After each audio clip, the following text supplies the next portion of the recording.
Goeiedag, ek vertrou dit gaan goed daar by jou.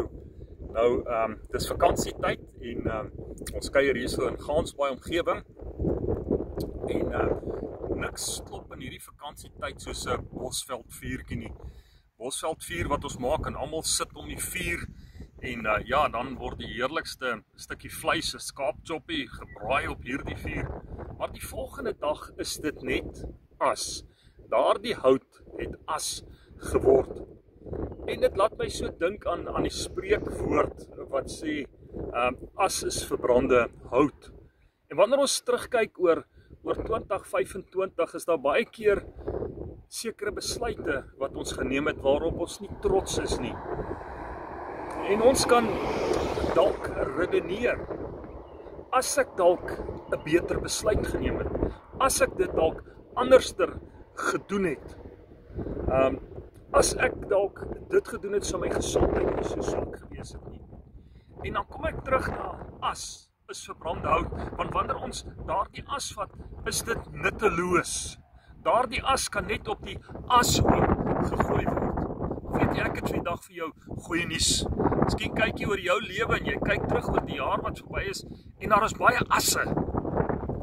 Weet jy wat sê Jesaja, die 61ste hoofstuk, die 3de vers? Hy sê in die Afrikaanse vertaling, sê hy dat die Here verander ons as in sieraad. Die Engels stel dit so mooi. He changes ashes for beauty. God kan jou as verander in die mooi. En ons staan hierso en ja, jy wonder seker al die padgeraas ensovoorts, maar hier was 'n geweldige brand tussen Stanford en Gansbaai gewees en ons het so 'n stukkie probeer afneem. En weet jy, die mooi fynbos is alles verbrand. En mens kan voel, as jy so oorkyk jou lewe, dan lyk dit of alles verbrand het. Maar weet jy, daar is goeie nuus. Ek gaan vir Andy vra, sy moet net so 'n bietjie fokus op die groen. Hoe kom die groen nou al reeds uit? En miskien kyk jy oor jou lewe en jy sien net die as. Maar vandag wil ek jou aanmoedig. Die groen sal weer uitkom. Soos hierdie bos wat besig is om uit te loop en hier begin groen word. Net so sal dit weer in jou lewe verander.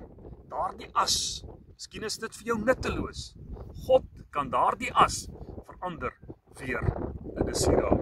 Die Here seën vir jou.